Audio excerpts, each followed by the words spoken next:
Bully me if you can, if you will, if you try. I am so ready. I have been fed up with this. I think is about to piss all of us off. Uh-oh. So are you all familiar with Jennifer Welch?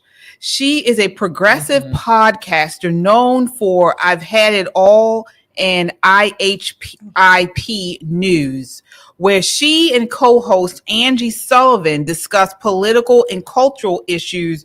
She had some very nasty things to say about conservatives recently. I think we need to start bullying people that watch Fox News. I agree. I think they shame them. They need to be bullied for their abject intellectual laziness and the fact that they sit there and serve up this cruelty, and that these Fox viewers sit there and digest it with glee. Like it. It is the dumbest thing you can do. Watch Fox News. I'm all in. Okay, so they're back at it again. What's your thoughts on this, Shelley? My thoughts are, bitch, bring it on. That's my thought. Bring it on. Please, let me send you my email address, the YouTube channel. Bitch, bring it on. Bully me if you can, if you will, if you try. I am so ready. I have been fed up with you guys for the last 3 or 4 years, even before President Trump became reelected again. Bring it on. That's my thoughts, KJ. Back to you. Yeah. They just always love to pick. They go from one extreme to the other, from being a bully to being a victim. What are your thoughts on that, Nicole? Listen, they have been bullying conservatives since probably early 2000, right? When we think back to... And oh my gosh, nobody gets it worse than a black conservative. Right. First of all, right? But you think about what they've done. MSNBC, 87% of their stories in 2008 were pro-Democrat, and only 13% of their stories were kinda Republican leaning, not over glowing. They actually changed their slogan to lean forward, which everybody took to mean that they were embracing being progressive. So they made their own bed. And then we want to fast forward to something very current. Let's think about when we had Trump making his speech to the joint session of Congress. Right. And they did not stand as a group for the women who had been brutalized at the hands of illegal aliens. They sat on their hands, quite literally, and some of them had those little dumb fans with the stupid sayings on there. And then when Trump talked about DJ, and DJ, was hugging the Secret Service guy, only one Democrat stood up, and then they dragged her for filth all over social media for breaking ranks. They have been bullying this particular president since he came down the gold escalator, right? So bullying is nothing new. However, I will say, she is a little scary. She's just a little bit scary because anybody with that much damn Botox that can't blink her eyes, I'm telling you, she's going to scare somebody to death. She's going to just pop up and go, and they're going to be like, oh my God, it's the Crypt Keeper. Girl, try again. Conservatives have tough skin.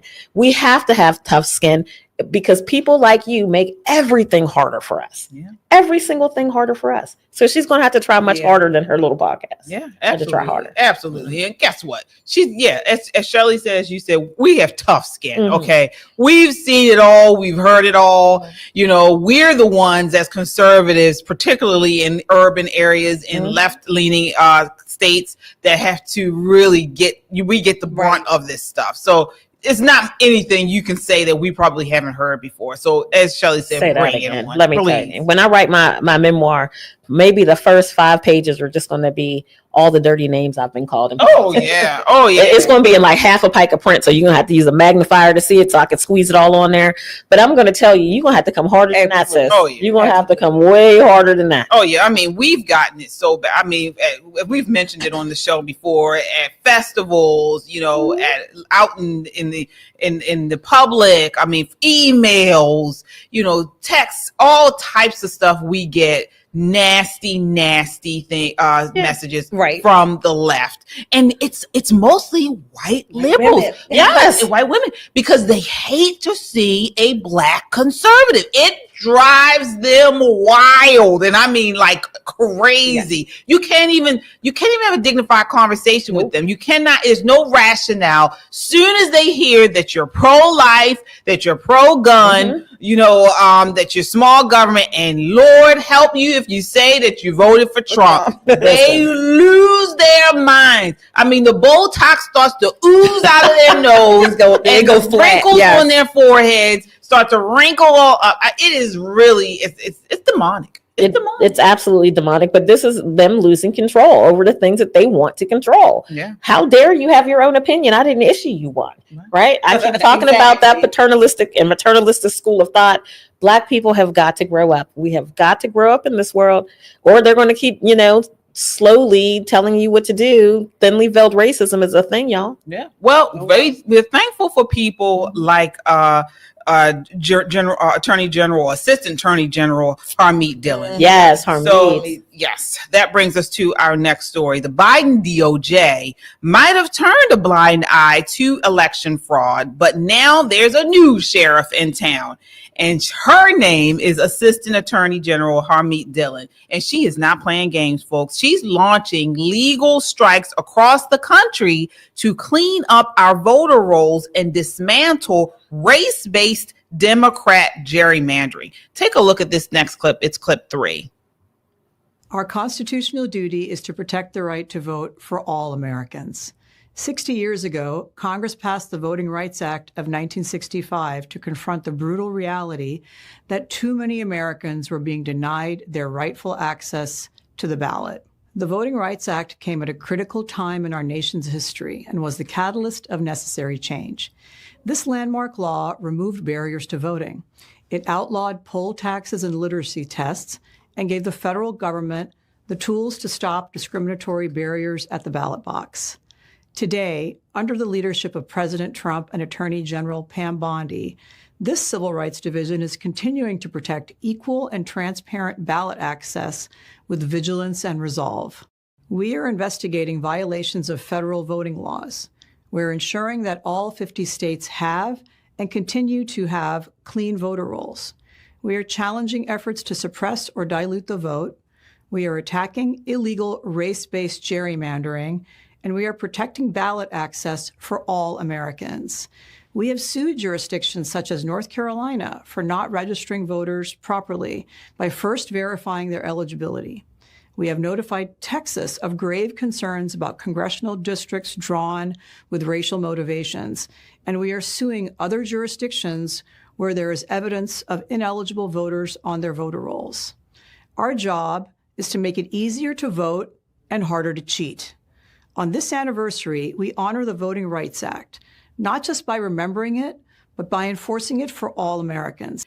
And congressional districts should not be drawn based off of race. I can't even believe that's a thing. Yeah. I just realized that was a thing when I researched this article. Yeah. What are your thoughts there, Shelley? Well, gerrymandering can be done for any reason. Right. Typically, it is race, but it's supposed to be based on population, right? Yeah. And that's all. That's basically the criteria: population, regardless of what they look like, are in your district. As long as they are American citizens, that's the constitutional basis. Of course, the left wants to add in anything else, including the kitchen sink. But Harmeet, this is one of the reasons why they don't like, I'm going to say, this administration. Not only is this administration being led by President Trump, the masculinity, but he has some very tough, smart, edgy women in office. They don't care, if you will, if you call them names, whatever. They have a job to do. They're competent. They are confident. They look good. They present well. They are knowledgeable about whatever their area is, and they are fearless.